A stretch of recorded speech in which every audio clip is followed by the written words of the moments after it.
Yuk jadi bagian dari dakwah kami. Dukung operasional dakwah dan sosial kami, raih pahala amal jariah yang terus mengalir sampai hari kiamat. Assalamualaikum warahmatullahi wabarakatuh. Alhamdulillah, wassalatu wassalamu ala rasulillah. Segala puji dan puja kehadirat Allah subhanahu wa ta'ala, juga salawat dan taslim kepada Nabi besar Muhammad sallallahu alaihi wa ala alihi wa sahbihi wasallam. Seperti biasa, bila Allah subhanahu wa ta'ala mudahkan, kita akan coba melanjutkan bedah buku kita 50 hadis terpenting dalam Islam dan penjelasannya. Diambil dari ringkasan buku Jami'ul Ulum wal Hikam yang ditulis oleh Ibnu Rajab Al-Hambali rahimahullah. Dan sedikit mengingatkan, kalau kita sudah membahas pada pertemuan yang lalu, panjang lebar hadis nomor 4 tentunya dari 50 hadis ini. Tentang masalah penciptaan manusia dari sperma bertemu dengan sel telur lalu menjadi gumpalan darah dan seterusnya sampai ditentukanlah takdirnya. Dan itu sudah panjang lebar kita paparkan pada pertemuan yang lalu. Sekarang kita masuk dari 50 hadis itu adalah hadis kelima, masalah pentingnya seorang muslim mengatur ibadahnya yang merupakan tujuan utama kita diciptakan. Kita kan diciptakan memang Bapak Ibu sekalian untuk ibadah ya. Allah sebutkan dalam surah Az-Zariyat surah nomor 51 ayat 56, "Wa ma khalaqtul jinna wal insa illa liya'budun." Aku tidak ciptakan jin dan manusia kecuali untuk beribadah kepadaku. Ya memang tujuannya untuk itu. Kita memang untuk ibadah kepada Allah Subhanahu wa taala. Nah, kita punya kewajiban beribadah ini sesuai dengan apa yang Allah inginkan. Tidak bisa kita ibadah semau kita sendiri. Tidak cukup dengan perkataan, oh ya saya ibadah yang penting saya suka, yang penting bagus, ya baik menurut pandangan dia gitu ya. Padahal sebenarnya belum tentu baik di mata Allah subhanahu wa ta'ala. Nah ini penting sekali untuk kita garis bawahi gitu ya. Karena banyak orang di antara kaum muslimin, mereka mau ibadah tapi semaunya sendiri. Kapan dia suka, yang mana dia suka, ya walaupun sebenarnya pembagian ibadah itu secara hukum fikih ada yang wajib, ada yang sunnah memang ya. Yang wajib tentunya yang diikuti dengan ancaman kalau kita tidak mengerjakan, kayak sholat 5 waktu, kayak zakat, haji bagi yang mampu, puasa Ramadan, yang begitu ya. Terus bakti pada orang tua, silaturahim keluarga, tidak memutus hubungan sama mereka misalnya. Semua ini memang hal-hal yang diwajibkan. Ada juga yang disunnahkan seperti ibadah-ibadah sunnah, sholat sunnah, puasa sunnah, zikir, baca Quran. Tetapi seorang muslim tetap saja dia harus memahami wajib ataupun sunnah adalah perintah Allah. Walaupun sunnah itu mengerjakan definisi secara fikih ya, mengerjakannya dapat pahala, kayak kita puasa Senin Kamis, kayak kita sholat qobliyah dan ba'diyah, sholat duha, zikir misalnya, habis sholat atau zikir bagi petang. Hukumnya secara fikih sunnah, definisi sunnah itu secara fikih adalah mengerjakan dapat pahala, meninggalkan tidak berdosa. Tetapi jangan kita terkurung dengan potongan akhirnya. Oh, kalau tidak dikerjakan kan tidak berdosa. Saya kalau tidak sholat duha, tidak sholat tahajud, tidak zikir, saya nggak dosa. Ya udah saya nggak usah kerjain. Ini keliru. Ini biasa syaitan bermain di umumnya kaum muslimin agar mereka meninggalkan ibadah-ibadah sunnah dengan bisikan-bisikan seperti ini. Padahal ibadah sunnah juga tetap perintah Allah. Tetap tujuan kita diperintahkan gitu ya. Dan fungsi daripada ibadah sunnah sebagaimana dijelaskan dalam hadis yang sahih. Riwayat Bukhari, hadis qudsi, kata Allah subhanahu kata Nabi SAW, Allah berfirman, amal yang paling aku cintai dari seorang hamba adalah kalau dia mengerjakan apa yang aku wajibkan padanya, ya. Dan seseorang hamba terus mendekatkan diri kepadaku dengan amal sunnah sampai aku mencintainya. Jadi amal wajib kalau kita kerjakan, kita fokus sholat 5 waktu, puasa Ramadan, zakat selalu on time, bagus kita kerjakan, Allah mencintai amalnya. Allah mencintai amalnya. Berarti Allah akan maksimal memberikan balasan. Tetapi amal sunnah, kata Nabi SAW, Allah berfirman, dan seorang hamba terus dekatkan diri kepadaku dengan amal sunnah sampai aku mencintainya. Jadi kalau amal wajib, Allah mencintai amal tersebut. Kalau kita kerja amal sunnah, kita dicintai oleh Allah subhanahu wa ta'ala gitu ya. Dia terus memberikan diri kepadaku dengan amal sunnah sampai aku mencintainya. Lalu kata Nabi SAW, Allah berfirman, dan kalau aku sudah mencintai hamba tersebut, aku akan menjaga penglihatan yang digunakan untuk melihat, pendengaran digunakan untuk mendengar, tangan digunakan untuk menjamah, dan kaki digunakan untuk melangkah. Dan kalau dia memohon kepadaku, aku akan berikan. Dan kalau dia beristighfar, aku akan maafkan. Jadi fungsi amal sunnah itu banyak. Oleh karena itu kita harusnya ya memikirkan masalah ini. Harus kita faham baik-baik. Perintah-perintah agama atau ibadah dalam Islam. Itu yang pertama harus sesuai dengan apa yang Allah inginkan. Bukan yang kita inginkan. Jumlahnya misalnya ya, kuantitasnya atau menjaga kualitasnya. Dan yang kedua adalah kita jangan memilah-milah. Usahakan kita mengerjakan semua. Udahlah, kalau misalnya Bapak Ibu selama ini sudah 20 tahun, 30 tahun tidak pernah puasa sunnah, ya sekarang mulai puasa sunnah. Tidak pernah mungkin sholat sunnah, qobliyah, ba'diyah, sekarang sudah harus dirutinkan. Karena sayang gitu kan. Waktunya hanya di saat itu. Contoh misalnya tadi waktu duha. Kalau ada di antara kita yang tidak sholat duha, dia tidak berdosa. Tetapi waktu sholat duha di hari ini hanya tadi pagi. Bapak Ibu kalau misalnya mau, misalnya dengar di pengajian begini. Orang kalau sholat duha itu, kata Nabi SAW dalam tubuh manusia ada 360 sendi. Ya. Setiap hari orang harus bersedekah untuk menjaga sendi-sendi tersebut. Dan 2 rakaat sholat duha menutupi sedekah 360 sendi. Misal Anda dengar di kajian ini seperti itu. Lalu Anda bilang, saya mau kerjakan. Tidak bisa lagi kita kerjakan duha yang tadi. Sudah lewat waktunya. Tinggal tunggu duha yang besok. Nah, ya, dan kita tidak tahu juga ya kalau kita masih ada umur. Permasalahan biar ada umur, anggap kita masih hidup 10 tahun, 20 tahun yang akan datang. Tetap hari ini di buku amal kita kosong dari sholat duha. Tidak bisa kita perbaiki sampai hari kiamat. Waktunya hanya itu. Ya. Makanya sebagian salaf mengatakan ada ibadah-ibadah yang Allah tidak terima kecuali malam hari. Dan ada ibadah dan tidak diterima di pagi hari. Ada ibadah-ibadah yang dikerjakan pagi atau siang hari tidak diterima di malam hari. Jadi masing-masing punya waktu. Harusnya kita tanamkan dalam diri kita penyesalan kalau ada yang luput dari kita walaupun amal sunnah. Sisi yang lain, kalau Bapak Ibu sibuk dengan amal sunnah, maka amal wajib lebih terjaga.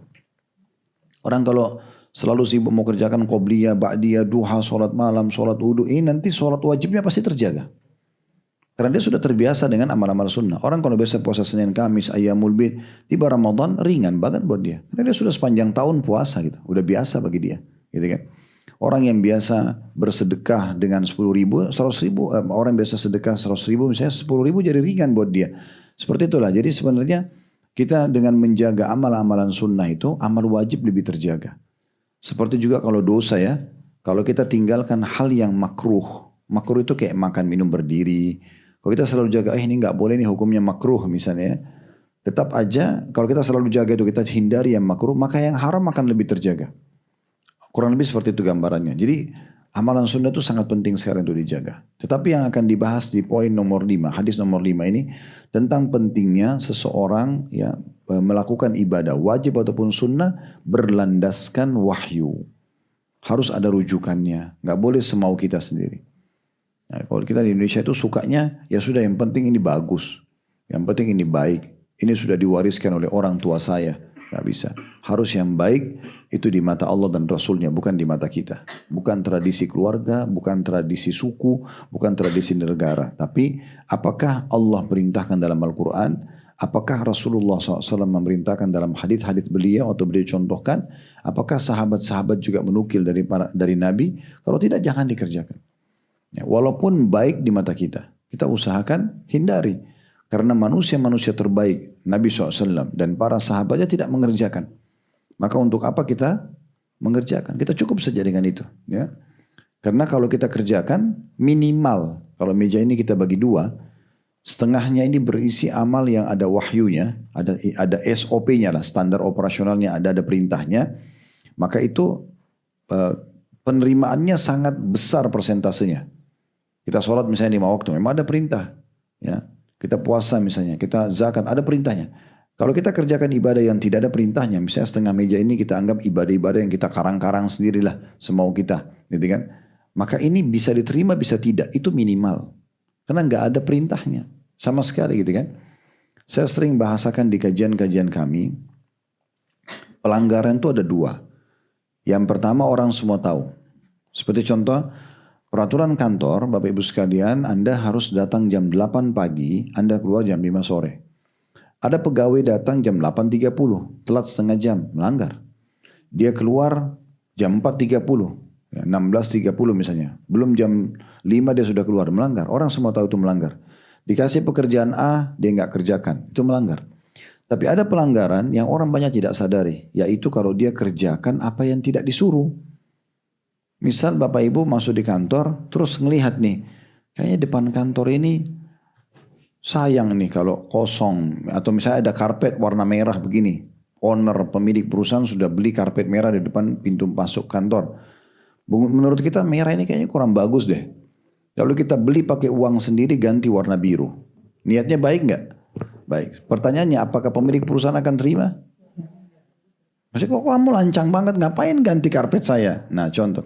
Kalau dia bilang kan saya niatnya baik pak, saya pakai uang saya. Tetap aja nggak diterima. Gitu kan?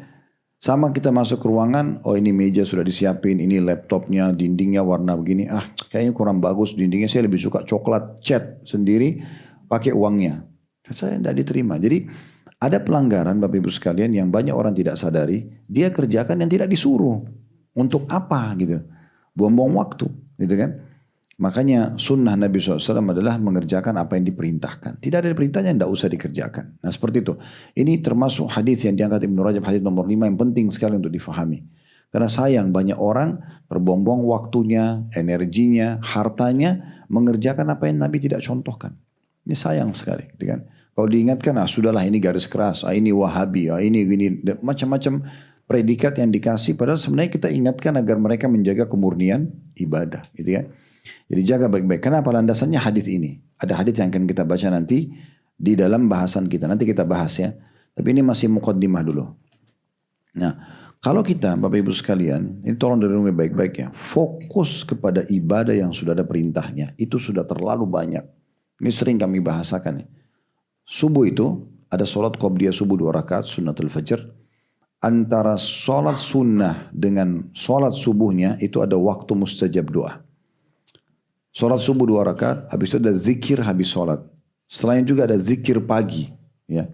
Kalau seseorang mau duduk sampai waktu duha, ya kata Nabi SAW, siapa yang sholat subuh berjamaah, dia duduk berzikir, kemudian sampai terbit matahari dan dia sholat 2 rakaat duha. Biasanya orang awam bilang sholat syuruk, ya sebenarnya sholat duha. Itu pahalanya dapat pahala haji dan umrah sempurna, gitu kan. Jadi bisa dikerjakan. Kemudian kita sholat duha nih, istirahat sebentar atau aktivitas umumnya sudah masuk waktu duhur. Kayak tadi kita duhur ya. Masuk waktu duhur ini ada qobliyah duhur 4 rakaat, ada doa mustajab antara azan iqamah, ada duhur 4 rakaat, ada zikir habis sholat, ada sholat ba'diyah duhur 4 rakaat. Ya, karena Nabi SAW mengatakan siapa yang menjaga 4 rakaat sebelum dan sesudah duhur, Allah akan haramkan baginya api neraka. Dia istirahat sebentar nih, kayak kita sekarang aktivitas, hadiri pengajian, mungkin ada yang pergi ke pasar, ke tokohnya, ada yang silaturahim keluarga, ada yang jenguk orang sakit misalnya. Sebentar lagi azan asar. Ada qobliyah asar 4 rakaat, kata Nabi SAW, semoga Allah merahmati seorang hamba yang menjaga 4 rakaat sebelum asar. Ada doa mustajab antara azan dan iqamah. Ada asar 4 rakaat, ada zikir habis sholat, ada zikir sore. Istirahat sebentar ada maghrib, qobliyah maghrib 2. Ada doa mustajab di antara azan dan iqamah, ada maghrib 3 rakaat, ada zikir habis sholat, ada ba'diyah maghrib 2 rakaat. Istirahat sebentar ada isya, qobliyah isya 2 rakaat.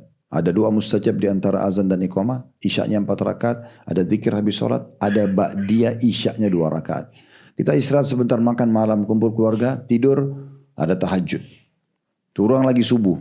Ini baru sholat sama yang melekat dengan sholat itu. Udah padat belum? Udah padat banget ini. Kita belum bicara silaturahim keluarga, kita belum bicara jenguk orang sakit, kita belum bicara majelis ilmu, kita belum bicara membaca Al-Quran sekian lembar per hari misalnya. Banyak sekali. Nah yang ada perintahnya ini saja yang dikerjakan. Nggak usah sibuk dengan yang tidak ada perintahnya. Gitu kan. Saya tadi bilang minimal, kalau dia bukan dianggap pelanggaran, minimal dalam setengah meja tadi kita bilang ini pekerjaan tidak ada perintah, tidak diterima. Lalu untuk apa? Sia-sia waktu, sia-sia energi, sia-sia biaya.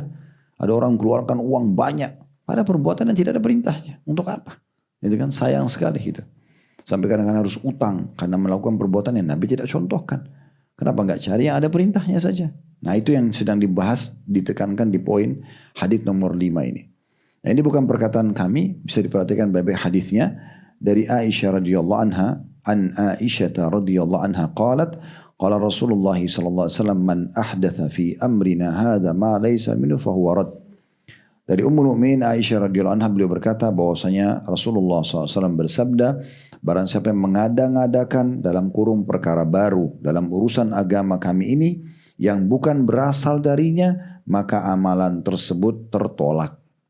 Gak diterima sama Allah. Walaupun niatnya Bapak Ibu baik. Ya. Dalam riwayat lain, man amila amalan laisa alaihi amruna fahuwa rad. Barang siapa yang melakukan satu amalan yang tidak kami perintahkan, maka amalan itu tertolak. Maka amalan itu tertolak. Kata Ibnu Rajab, hadis ini merupakan salah satu landasan agung dalam Islam sebagai timbangan amal lahirianya. Sementara hadis al-amalu bin niyat, amalan itu tergantung karena niatnya.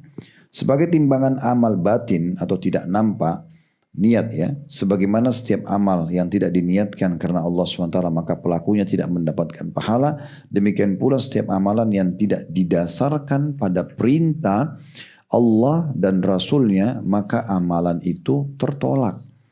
Setiap orang yang mengada-ngadakan perkara yang baru dalam urusan agama yang tidak diizinkan oleh Allah dan Rasulnya, maka amalan itu termasuk ajaran, tidak termasuk ajaran agama. Tidak termasuk ajaran agama. Nabi SAW dalam khutbahnya berkata, Inna asdaqal hadithi kitabullah wa khairal haddi hadyu Muhammadin wa syarral umuri muhdathatuhah. Perkara yang paling benar, rujukan utama umat Islam dalam ibadah mereka adalah kitabullah, Al-Quran. Dan sebaik-baik petunjuk setelah Al-Quran adalah petunjuk Nabi Muhammad SAW. Dan seburuk-buruk perkara adalah perkara-perkara yang diada-adakan. Maksudnya tidak punya rujukan dari Al-Quran dan Sunnah. Lalu untuk apa kita sibukkan diri dengan hal yang tidak ada perintahnya? Ini sayang sekali gitu ya. Kita akan mengakhirkan, kata Ibnu Rajab, pembahasan tentang perkara yang diada-adakan hingga menyebutkan hadis Al-Irbat ibn Sariyah. Yang pegang buku Al-Irbat itu nama sahabat Nabi ya. Maksudnya nanti setelah ini ada hadis Al-Irbat ibn Sariyah yang akan menjelaskan lebih jauh apa yang sedang dibahas oleh Ibnu Rajab ini. Dan di sini kita hanya akan membicarakan tentang amalan yang tidak diperintahkan syariat Islam dan sebab tertolaknya. Secara tekstualnya, hadis ini menunjukkan bahwa setiap amalan yang tidak diperintahkan syariat maka tertolak. Dapat difahami, hadis ini menunjukkan bahwa setiap amalan diperintahkan syariat akan diterima.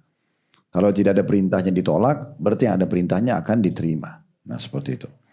Urusan yang dimaksud di sini adalah urusan agama dan syariat. Sehingga hadis ini bermakna setiap orang yang amal ibadahnya tidak berasal dari syariat, tidak sejalan dengan syariat, maka amalannya tertolak. Sabda Nabi SAW, "Laisa alaihi amruna," yang tidak kami perintahkan, mengisyaratkan bahwa amal ibadah setiap hamba semestinya sesuai dengan ketentuan syariat. Hukum syariatlah yang menjadi penentu perintah dan larangan. Maka barang siapa yang amal ibadahnya sesuai dengan hukum-hukum syariat Islam dan sesuai tuntunannya, maka amalan tersebut diterima. Sebaliknya, siapa yang keluar dari ketentuan itu, maka amalannya tertolak. Nah, saya kasih contoh supaya lebih jelas. Di masa seorang tabi'in bernama Hasan Basri. Hasan Basri, Bapak Ibu sekalian, pernah imami sholat di masjid jami'nya Basra. Karena beliau dari kota Basra, makanya namanya Hasan al-Basri. Basri itu nama kota di Irak. Di masjid agungnya, ya, beliau jadi imam. Habis sholat, habis asar, habis salam, lagi zikir. Ada orang di ujung saf, tiba-tiba berdiri sholat sunnah. Waktu Hasan Basri mau ingatkan, orang ini sudah terlanjur sholat. Ditunggu sampai salam, untuk ditanya, kau ini sholat apa? Orang ini ternyata setelah salam berdiri lagi. Sholat lagi 2 rakaat. Hasan Basri tunggu lagi, penasaran mau tahu ini. Sekarang sudah rakaat keempat nih. Ya, 2 rakaat tambahan. Setelah salam orang itu berdiri lagi. Sholat lagi. Yang ke-6 rakaat. Yang ke-5 sama 6. Hasan Basri masih makin penasaran.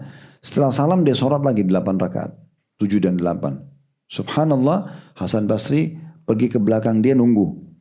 Setelah salam dari 8 rakaat, dia masih mau berdiri sholat lagi orang ini. Hasan Basri pegang dia.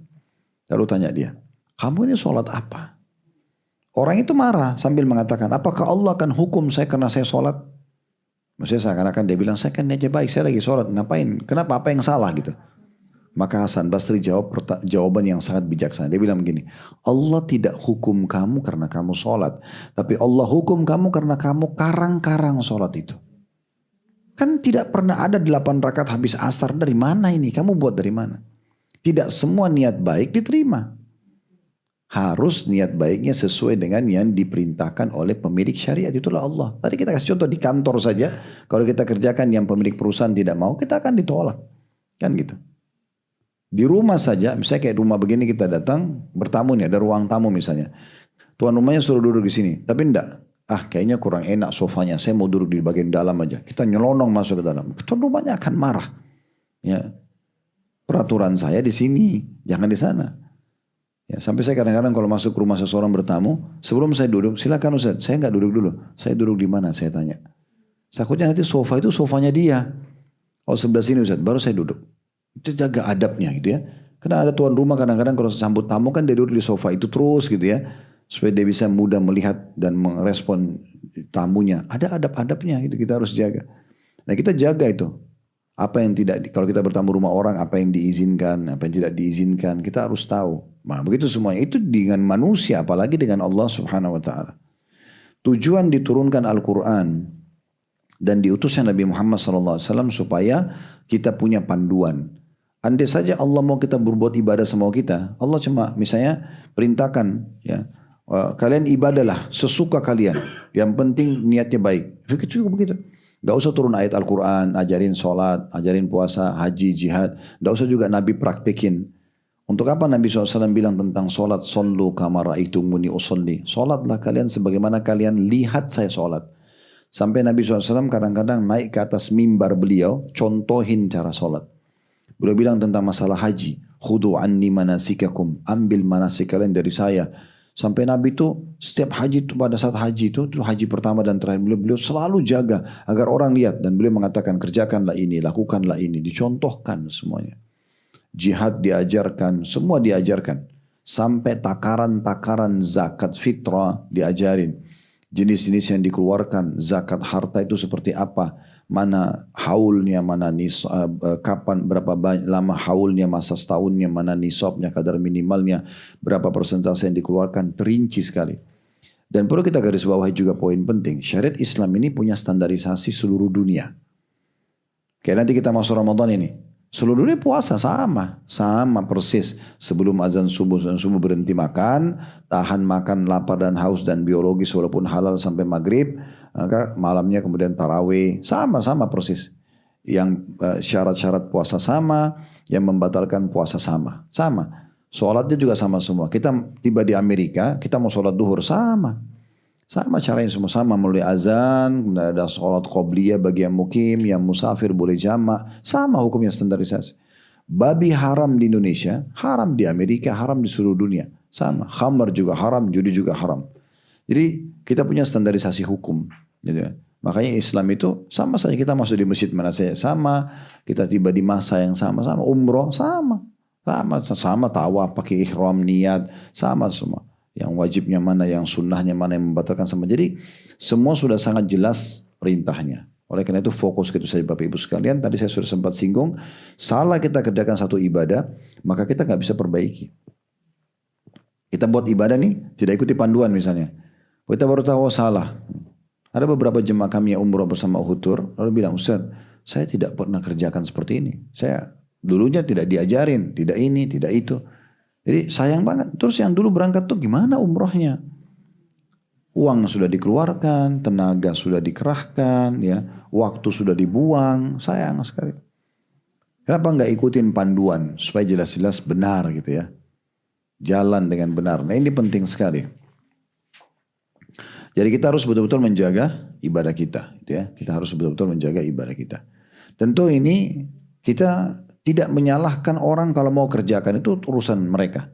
Tapi kan saya menganggap baik, ya sudah silahkan. Tapi tidak usah paksakan ibadah mereka ke kita, karena kita tidak akan kerjakan. Yang di karang-karang ini tidak ada dalilnya, tidak akan dikerjakan. Tapi kalau orang mau kerjakan, silahkan, tanggung jawab sendiri di depan Allah SWT gitu ya. Kalau kami enggak, kami mau yang kami kerjakan jelas ada perintahnya supaya jelas ada balasannya. Selesai. Gitu. Kemudian dikatakan oleh Ibnu Rajab selanjutnya di paragraf ya di halaman 55, amalan itu ada dua macam, ibadah dan muamalah. Diterangkan setelah itu, adapun ibadah, maka setiap ibadah yang sama sekali tidak sesuai dengan hukum Allah dan Rasulnya, maka ibadah tersebut tertolak dan pelakunya masuk dalam makna firman Allah Subhanahu wa taala dalam surah Asy-Syura ayat 21. Am lahum syuraka'u syara'u lahum minad dini ma lam ya'zam bihillah. Apakah mereka mempunyai sesembahan atau sesembahan selain Allah yang mensyariatkan untuk mereka agama yang tidak diizinkan oleh Allah? Jadi kalau mereka lakukan, kamu dapat dari mana nih? Kan baik. Baik. Allah tanya, ada enggak sekutu saya yang kamu sembah selain saya yang mengajarkan kamu ini? Begitu ya. Jadi pekah sekali ini ya. Barang siapa mendekatkan diri kepada Allah dengan perbuatan yang Allah dan Rasulnya tidak pernah menjadikannya sebagai bentuk ibadah pendekatan diri kepadanya, n-nya besar kata ganti Allah, maka perbuatan tersebut batil dan tertolak. Ini serupa dengan perilaku orang-orang yang sholat mereka di dekat Ka'bah hanyalah berupa siulan dan tepukan. Tahu nggak ini? Jadi orang-orang jahiliyah dulu, Bapak Ibu sekalian, orang-orang Quraisy sebelum Nabi SAW diutus, bahkan setelah Nabi diutus, mereka itu kalau tawaf, mereka sambil bersiul dan tepuk tangan. Kalau kita kan berdoa. Nah mereka begitu. Mereka tahu itu tawaf ibadah, tapi mereka buat-buat, ngarang-ngarang. Mereka ganti zikir dengan tepuk tangan dan siul. Itu yang Nabi SAW ganti. Bahkan parahnya di masa jahiliyah itu, sampai ada satu peraturan dibuat di Mekah dan itu dijadikan peraturan umum, orang kalau tawaf wajib pakai baju dari Mekah. Kalau yang tidak punya tawaf telanjang. Ya, makanya waktu kalau Anda baca Sirah Nabawiyah, sejarah Nabi itu, di tahun 9 Hijriah, pertama sekali Nabi SAW suruh Abu Bakar pimpin kafilah haji. Nabi nanti tahun 10 baru haji. Tahun ke-9 itu disuruh Abu Bakar. Dan di saat itu Abu Bakar disuruh membawa surat sekalian ke Mekah untuk menghapus tawaf telanjang. Nah, begitu, mereka bersiul, mereka tepuk tangan dan segala macam gitu ya. Nah itu, kata beliau di sini, barang siapa mendekatkan diri kepada Allah dengan perbuatan yang Allah dan Rasulnya tidak pernah menjadikannya sebagai bentuk ibadah pendekatan diri kepadanya, maka perbuatan tersebut batil dan tertolak. Ini serupa dengan perilaku orang-orang yang sholat mereka di dekat Ka'bah hanya berupa siulan dan tepukan. Hal ini sebagaimana mendekatkan diri kepada Allah SWT dengan mendengarkan musik, tarian, dan membuka kepala di luar ihram. Maksudnya bagi para wanita ya, mereka buka jilbabnya dengan alasan ini nggak masalah, padahal pelanggaran dalam agama gitu. Atau menjadikan tadi musik-musik itu sebagai alat untuk ya mendekatkan diri kepada Allah, padahal banyak sekali hadis yang melarang menggunakan alat musik gitu kan. Dan ada satu riwayat tentunya di mana Abdullah bin Mas'ud radhiyallahu anhu pernah setelah Nabi meninggal ya, beliau didatangi oleh seseorang lalu mengatakan, wahai ayahnya Abdurrahman, coba lihatlah di masjid sana ada orang-orang yang kumpul dan beribadah yang belum pernah saya tahu sebelumnya gitu ya. Maka beliau datang ke sana, ternyata ada satu orang duduk di tengah-tengah, lalu dia berzikir subhanallah, yang lain semuanya baca subhanallah gitu kan, rame-rame gitu. Terus mereka hitung kalau salah pakai batu atau yang semisalnya.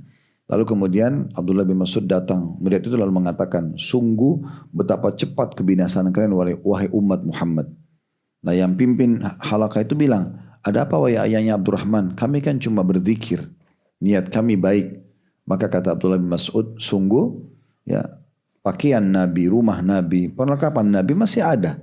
Baru saja meninggal. Kalian sudah berani buat yang Nabi kalian tidak pernah contohkan. Maksudnya Abdullah bin Mas'ud bilang, kami tidak pernah di masa Nabi diajarin ini. Walaupun kalian niat zikir, tapi tidak pernah ada zikir seperti ini di masa Nabi. Nabi nggak ajarin kami. Kenapa harus dikerjakan gitu? Nah, maka Abdullah bin Mas'ud berkata, radhiyallahu anhu, berapa banyak orang yang niat baik tidak mendapatkannya. Jadi harusnya zikir pun sesuai dengan ajaran Nabi SAW. Tanyain bagaimana Nabi berzikir, bagaimana Nabi berdoa, bagaimana Nabi tidur, bagaimana Nabi makan. Ciplak semua hidupnya karena beliau adalah suri tauladan buat kita. Nah seperti itu. Dikatakan selanjutnya, dan tidak setiap perbuatan digunakan untuk mendekatkan diri kepada Allah dalam satu ibadah tertentu dapat digunakan untuk mendekatkan diri dalam ibadah lainnya secara mutlak. Sebagaimana diriwayatkan dalam sebuah hadis bahwa sungguh Nabi SAW pernah melihat seseorang laki-laki berdiri di bawah terik matahari, Lalu beliau bertanya, mengapa ia melakukannya? Lalu orang-orang menjawab, laki-laki itu bernazar untuk terus berdiri, tidak duduk, tidak berteduh, dan berpuasa. Maka Nabi SAW memerintahkan supaya duduk dan berteduh, serta menyempurnakan puasanya. Ya. Jadi maksudnya Nabi pernah lihat ada satu orang, Bapak Ibu sekalian, di bulan puasa, dia ceritanya mau cari pahala lebih. Dengan cara dia berdiri sengaja di terik matahari, dia berdiri terus, tidak mau duduk.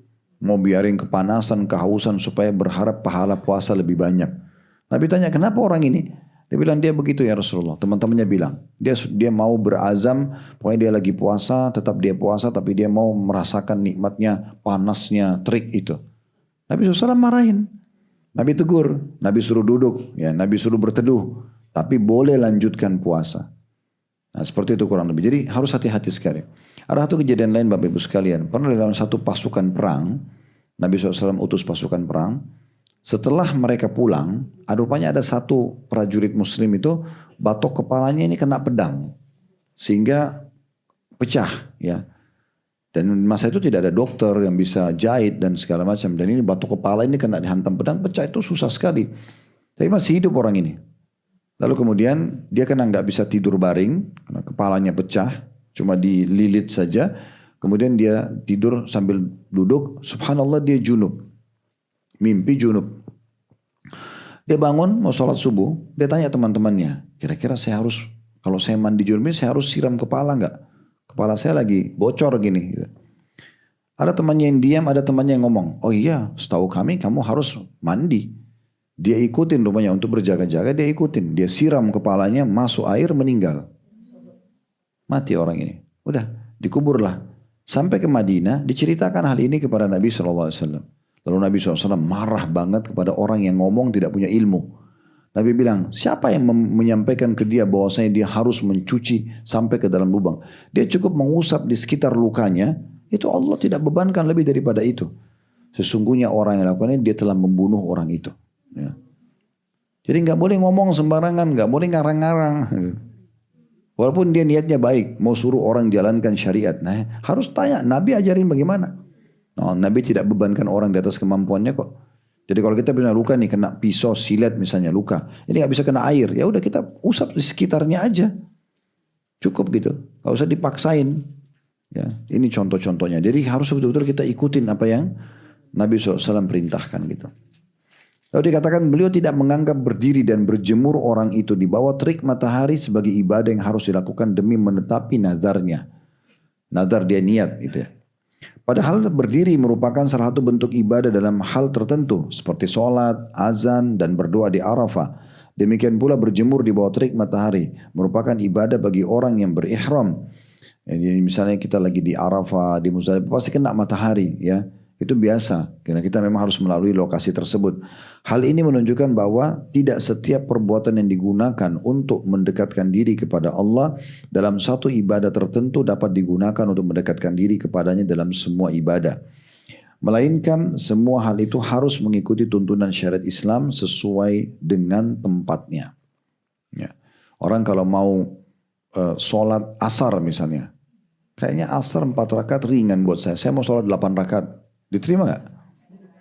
Walaupun niatnya baik. Nah Allah sudah suruh 4 gitu kan. Bahkan sangat peka ulama mengatakan. Kalau walaupun ibadah sunnah ya. Kalau Nabi Muhammad SAW sudah tentukan waktunya, tempatnya, jumlahnya. Gak usah ditambah. Habis sholat bacalah subhanallah 33 kali. Disebutkan angka, sebutkan jenis, disebutkan tempatnya. Habis sholat baca subhanallah angkanya 33 kali. Tidak usah bilang, saya bisa 37 kok. Nah Nabi 33, udah selesai 33 aja. Nah, kecuali tidak disebutkan angkanya. Kayak saya Nabi SAW mengatakan, sungguh aku mengucapkan subhanallah, alhamdulillah, la ilaha illallah, Allah akbar. Sekali saja, lebih aku cintai daripada terbitnya matahari. Tidak penyebutan tempat, tidak penyebutan jumlah. Ya udah baca 100 kali pun tidak apa-apa. Tapi kalau habis sholat ya sudah. Ya. Sama kami juga diajarkan di kota Rasulullah SAW untuk kami masih kuliah di sana. Jadi kan para ulama, orang habis sholat salam baca astagfirullah, astagfirullah, astagfirullah. Itu riwayatnya begitu. Tidak ada azimnya, tidak ada lanjutannya, wali-walidayah dan seterusnya. Loh, tapi kan saya bisa baca yang panjang. lafadznya Nabi habis sholat, astagfirullah, astagfirullah, astagfirullah. Itu saja baca, cukup. Kita nggak lebih pintar dari Nabi. Gitu kan? Karena orang yang mau buat-buat yang Nabi tidak ajarkan, seakan-akan dia mau bilang sama Nabi, saya lebih tahu dari anda. Kenapa dia buat dan Nabi tidak buat gitu kan? Sementara Nabi SAW tidak diutus kecuali untuk dicontohi. Dan Nabi SAW tidak menghembuskan nafas terakhir kecuali sudah menyampaikan semua. Ada kejadian unik juga di masa Nabi SAW, Bapak Ibu sekalian. Ada 3 orang kuat sekali beribadah di masa Nabi SAW. Lalu 3-3-nya ini karena melihat semua sudah dikerjakan, yang wajib, yang sunnah, semua sudah. Mereka ini mau tampil beda. Mau beda dengan orang lain. Mau ibadah yang lebih kuat lagi, lebih keras lagi gitu ya. Maka mereka bertiga mengatakan, ayo kita ke rumah Nabi. Kita tanya istri-istri Nabi. Nabi itu di rumah buat apa? Kalau di luar rumah kita sudah tahu semua nih. Mereka datang ke rumah Nabi, tanya kepada Aisyah, apa Nabi kerjakan di rumah? Aisyah mengatakan, seperti laki-laki. Seseorang di antara kalian sama. Dia urus kebutuhannya sendiri, kadang-kadang dia bantu keluarganya, tiba waktu sholat, dia sholat. Maka 3 orang sahabat ini seperti, aduh kok ini sih, maksudnya mereka tuh mungkin berharap ada zikir 10.000 kali kah, atau apa yang berat-berat gitu. Maka 3 orang ini masuk masjid, didengar oleh orang-orang yang lain sahabat. Mereka bilang apa? Yang pertama bilang, mulai sekarang saya akan sholat tahajud tanpa tidur. Sepanjang umur saya. Pokoknya habis isya, badai isya, tahajud sampai subuh.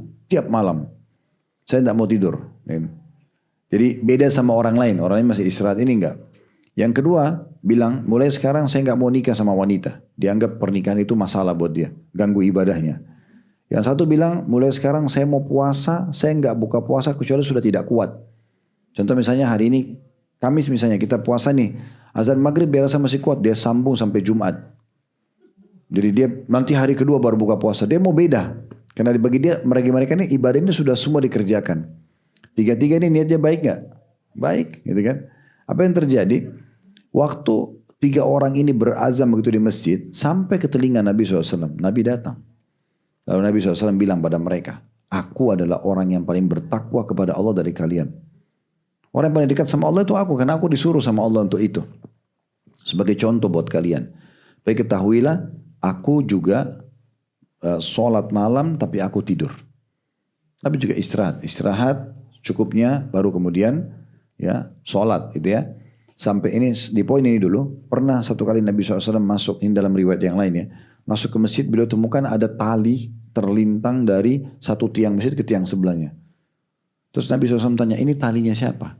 Kata orang-orang situ, tali Zainab. Zainab anaknya Nabi. Anak kandungnya Nabi sendiri. Kenapa Nabi bilang dia lakukan ini? Kata mereka di saf perempuan ya. Kalau anak anda Zainab merasa mengantuk, dia sambil sholat sambil pegang tali itu. Jadi tetap memaksakan diri sholat gitu. Maka Nabi SAW mengatakan putuskan ini. Tidak ada taklif beban seperti ini dalam agama. Ngantuk tidur aja. Tapi jangan juga perkataan begini ditunggangi lagi. Ustadz kan bilang tidur aja. Jadi enggak tahajud-tahajud terus. Bukan. Ya. Jadi kita harus berada di tengah-tengahnya gitu ya. Nah kita kembali ke riwayat yang pertama tadi. Jadi Nabi bilang kepada orang yang berazam sholat tanpa tidur. Nabi bilang, saya pun sholat malam tapi saya tidur. Terus yang kedua, saya pun menikahi wanita. Gitu kan. Kemudian yang ketiga, saya puasa dan saya buka puasa. Siapa yang menolak sunnahku bukan dari golonganku. Jadi Nabi SAW ajarkan. Jadi makanya persis seperti yang Nabi ajarkan. Tidak usah lebih, gak usah kurang. Gitu. Udah selesai.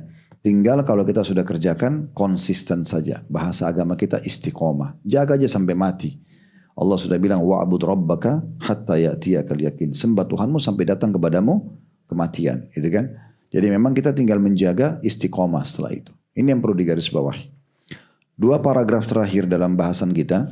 Kata beliau, Ibnu Rajab rahimahullah, demikian pula siapa yang mendekatkan diri kepada Allah SWT dengan suatu ibadah yang dilarang secara khusus. Seperti orang yang berpuasa pada hari raya. Atau mengerjakan sholat pada waktu yang dilarang. Semua ini juga tertolak ya. Jadi kayak misalnya ada orang karena rajinnya puasa, Idul Fitri pun dia mau puasa. Tidak boleh, dilarang. Nabi larang. Atau dia sholat di waktu yang dilarang.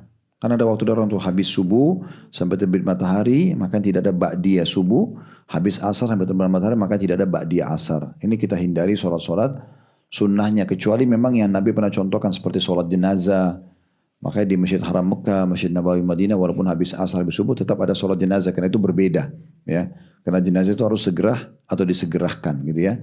Tapi kalau Anda mau sholat sunnah ba'diyah, nggak ada. Gitu ya. Memang tidak ada. Ini contohnya. Paragraf terakhirnya dikatakan, adapun orang yang melakukan suatu amalan yang pada asalnya disyariatkan dan merupakan ibadah, kemudian orang itu menambahkan di dalamnya perbuatan yang tidak disyariatkan, atau dia mengubah syariat itu dengan menyisipkan ibadah lain di dalamnya, maka itu juga dianggap menyelisihi syariat sesuai kadar sisipannya yang menyelisihi atau perbuatannya yang ditambah ke dalamnya. Jadi kalau tidak pernah ada contohnya, nggak usah fokus pada ada contohnya. Saya pernah mendapatkan informasi, ada sebagian teman-teman kita, semoga Allah berikan hidayah, mereka bilang, di masa Nabi juga ada orang kok nambah-nambah walaupun Nabi nggak ajarin. Perhatikan bahasa ini ya, di masa Nabi ada orang yang nambah-nambah yang Nabi tidak ajarkan. Bahasa dia ini sudah membantah sendiri, karena dia bilang di masa Nabi. Kalau Nabi masih hidup, syariat masih terus turun, ya kan? Dalam 23 tahun, 13 tahun Mekah, 10 tahun Madinah. Kalau kita hidup dan Nabi masih hidup, maka ada sahabat yang berbuat, nanti Nabi luruskan, itu benar atau itu salah. Tapi setelah Nabi SAW meninggal, gak ada lagi kita nambah ini. Karena sudah sempurna Al-Quran, sudah sempurna syariat Allah Subhanahu Wa Ta'ala. Ini perlu digarisbawahi gitu ya. Lalu mereka berdalil, pernah waktu Nabi lagi sholat dan mengatakan, Sami Allahu liman hamidah. Ada satu sahabat mengatakan hamdan katsiran tayyiban mubarakan fi. Hamdan katsiran artinya puji-pujian yang banyak, mubarakan fi penuh keberkahan di dalamnya, tayyiban yang sempurna, mubarakan fi dan penuh berkah di dalamnya. Maka Nabi SAW bilang, siapa tadi yang baca itu? Ada sahabat mengatakan, saya Rasulullah. Kata Nabi SAW, tadi saya lihat beberapa orang, beberapa sahabat, beberapa malaikat yang berlumba-lumba mencatat bacaanmu itu. Nah di sini perbuatan sahabat ini memang belum pernah Nabi ajarin. Tapi waktu itu syariat masih wahyu masih naik turun. Dari langit turun, naik ya. Nabi SAW bertanya pada Jibril. Jibril naik ke langit tanya sama Allah. Jibril turun membawa jawabannya. Memang begitu di masa itu. Di masa itu beda. Sekarang Nabi sudah meninggal. Quran sudah sempurna. Kenapa mesti ngarang-ngarang? Kalau kita hidup di masa itu berbeda. Gitu kan? Ini perlu digarisbawahi. Jadi perbedaannya jauh sekali. Nggak bisa dijadikan tolok ukur sahabat tadi yang baca itu, kemudian Nabi berikan dukungan, lalu kita anggap ini berarti kita bisa. Sekarang kalau Anda buat yang baru, Nabi dukung Anda. Nabi sudah meninggal gitu kan. Kalau Nabi masih hidup beda. Kan contohnya begitu. Di masa Nabi SAW pernah Khalid bin Walid membawa bob. Bob itu kayak biawak padang pasir gitu ya. Dibawa kemudian dibakar. Habis itu dia mengatakan ya Rasulullah silakan. Nabi nggak sentuh. Terus Nabi mengatakan, hada laisa bi ardi qaumina. Ini enggak dikenal di wilayah kami. Nabi enggak makan, tapi Nabi biarkan Khalid bin Walid makan. Berarti Nabi setuju, ya sudah. Itu masuk dalam hal yang dibolehkan gitu ya. Jadi beda sekali pemahamannya di masa Nabi masih hidup sama Nabi sudah meninggal. Apalagi setelah turun surah Al-Ma'idah, surah nomor 5 ayat 3. Potongan ayatnya, al-yawma akmaltu lakum dinakum. Hari ini aku sempurnakan agama kalian. Udah sempurna di masa akhir hidupnya Nabi Muhammad SAW. Jadi kita tidak butuh lagi tambah dan kurangi. Nah seperti itulah kurang lebih gambarannya Bapak Ibu sekalian. Dan insya Allah kalau kita kerjakan ibadah itu sesuai dengan perintah wahyu, Bapak Ibu akan merasakan ibadah itu sangat ringan. Karena memang Islam itu ringan. Semua perbuatan sunnah itu umumnya mudah dan murah. Perbuatan selain sunnah biasa dikenal dengan istilah bid'ah. Itu biasanya sulit dan mahal. Coba sekarang kalau kita ambil orang mati misalnya. Orang mati sunnahnya bagaimana? Kafani. Laki-laki 2 lembar kain, perempuan 5 lembar kain. Kainnya biasa saja. Tidak perlu ditulisin, tidak perlu digambar-gambar. Tidak perlu. Saya pernah lihat ada kafan macam-macam tulisannya. Tidak tahu sudah apa aja gitu. Ya, saya tidak sempat. Waktu itu ada satu keluarga meninggal sudah terlanjur dipakein kafan itu. Saya tidak sempat baca padahal bahasa Arab gitu. Tapi sudah sangat cepat proses jadi saya tidak tahu. Dari mana ini? Tidak pernah ada kafan ditulis-tulisin gitu ya. Tapi mereka tulisin. Belum lagi kalau dikuburkan. Nah perintah Nabi SAW adalah dipikul, dibawa ke kuburan, dikuburkan. Bangunan apa kata Nabi SAW kuburan kepada Ali bin Abi Thalib. Hai Ali, jangan kau temukan kuburan kecuali kamu sama ratakan dengan tanah. Jangan dibangunin. Jangan ditulisin. Jangan diwarnain. Nabi larang Ali bin Abi Thalib sampaikan kepada umat ini semuanya. Tapi ada orang enggak, dibangunin, ditulis nama, tahun meninggalnya, tidak ditulis pun enggak. Setelah 100 tahun ke depan, siapa yang mau tahu itu tahun matinya? Pada orang lewat, orang kenal, oh iya ini, selesai gitu doang. Udah, kuburan itu seperti taman makam pahlawan sebenarnya itu ya. Sebenarnya itu sesuai dengan Sunda benar itu rata, cuma ada satu tanda di bagian kepalanya misalnya. Jadi nggak ada bangunan. Ini contoh-contohnya. Jadi sebenarnya orang kalau Sunda itu mudah dan murah sekali. Ya, mudah dan murah. Karena mudah memang begitu agama perintahkan. Orang kalau meninggal, takziah. Takziah itu meringankan kesedihan keluarga mayit. Keluarga mayit. Takziah itu bukan untuk mayit. Bukan untuk mayit.